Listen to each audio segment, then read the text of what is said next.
नमस्कार दोस्तों। आज मैं आपको सुनाऊंगा परिवार और माँ, तीन भाई एक बहन की कहानी। एक गांव में एक सुखी परिवार रहता था।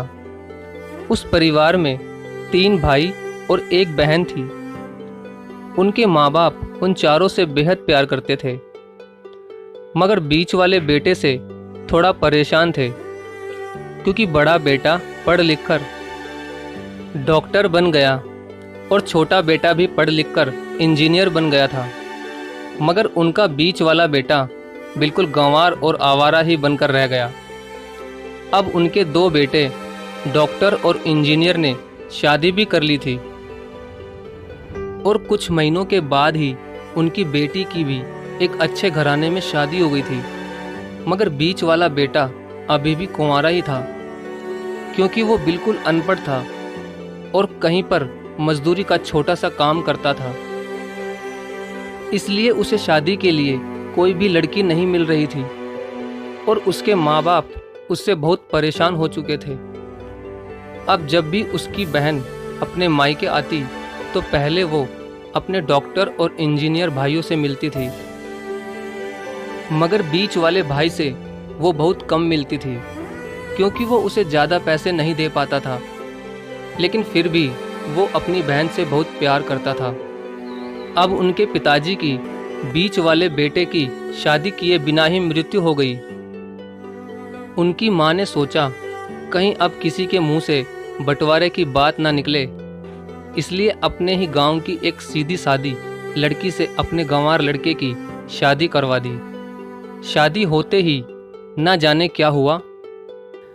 अब उसका अनपढ़ बेटा पूरा मन लगाकर काम करने लगा और पहले से कहीं ज़्यादा मेहनत भी करने लगा। अब तो उसे कोई भी दोस्त बुलाने आता तो वो उसे यही कहता था कि भाई, पहले तो मैं जैसे तैसे अकेला कमाकर खा लेता था, मगर अब मेरी शादी हो गई तो मुझे अपनी पत्नी के लिए भी कमाना पड़ता है और कल को आने वाले बच्चों के लिए भी तो कुछ जोड़ना ही पड़ेगा। इसलिए दोस्त, अब मैं तेरे साथ नहीं घूम सकता। ये कहकर उसका गंवार लड़का सीधा अपने काम पर निकल जाता है। अब उसके दोनों भाई डॉक्टर और इंजीनियर आपस में ये बात करते हैं कि हम दोनों तो उस गंवार से कहीं ज़्यादा पैसे कमाते हैं, इसलिए हम सब घर और ज़मीन का बंटवारा कर लेते हैं और उस गंवार से अलग हो जाते हैं, क्योंकि अब वो हमारे बराबर कभी भी नहीं कमा सकता। इसलिए उन दोनों भाइयों ने अपनी माँ के लाख मना करने के बावजूद भी बंटवारे की तारीख तय कर दी और उन्होंने अपनी बहन को भी बुलवा लिया और अपने गंवार भाई से भी कह दिया कि आज तुम अपने काम पर मत जाना, क्योंकि हम सब आज घर और ज़मीन का बंटवारा करेंगे। उसी वक्त उसकी बहन भी आ जाती है।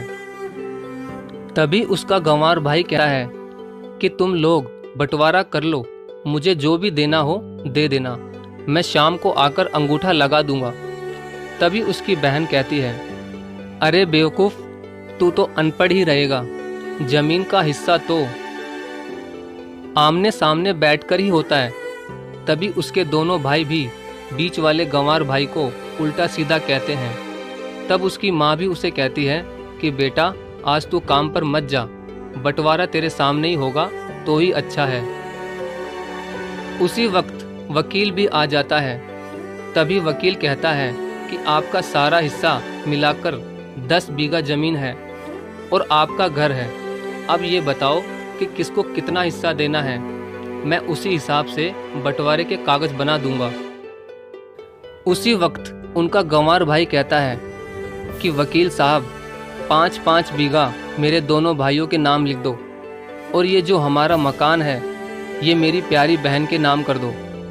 तभी उनके दोनों भाई और बहन पूछते हैं कि और तू हिस्से में क्या लेगा। तभी उनका गंवार भाई कहता है कि मेरे हिस्से में मेरी प्यारी माँ है ना। और तभी वो अपनी पत्नी की तरफ मुस्कुराते हुए कहता है कि क्यों मेरी प्यारी पत्नी, क्या मैंने गलत कहा क्या। उस गंवार की पत्नी अपनी सास से लिपटकर कहती है कि माँ से बड़ी वसीयत क्या होगी मेरे लिए। और उसी वक्त उसका गंवार पति भी अपनी माँ से लिपट जाता है। गंवार बेटे बहू के इसी प्यार ने जमीन जायदाद के बंटवारे को एक सन्नाटे में बदल दिया। तभी बहन अपने गंवार भाई के गले लगकर रोते हुए कहती है कि माफ़ कर दो भैया, मैं आपको समझ नहीं सकी। तभी उसका भाई कहता है कि मेरी प्यारी बहन, इस घर में जितना अधिकार हमारा है उतना ही अधिकार तेरा भी है। और रही बात बंटवारे की, तो बंटवारा नहीं करने से हमारा जीवन रुक तो नहीं जाएगा। क्यों करते हैं हम बंटवारा? क्या हम एक साथ मिलकर नहीं रह सकते, जैसे हम बचपन में मिलकर रहते थे? एक साथ मिलकर रहने को ही तो कहते हैं एक अच्छा परिवार, और उस अच्छे परिवार को संभालती है एक माँ। तभी उसके दोनों भाई भी बहुत शर्मिंदा होते हैं और वो बंटवारे के सभी कागज फाड़कर फेंक देते हैं। और उस दिन के बाद से ही उनका पूरा परिवार खुशी खुशी एक साथ ही रहने लगा। तो दोस्तों, ये थी परिवार और माँ की एक सच्ची कहानी। अगर आपको वीडियो अच्छी लगी हो तो प्लीज़ वीडियो को लाइक और शेयर ज़रूर करें। धन्यवाद।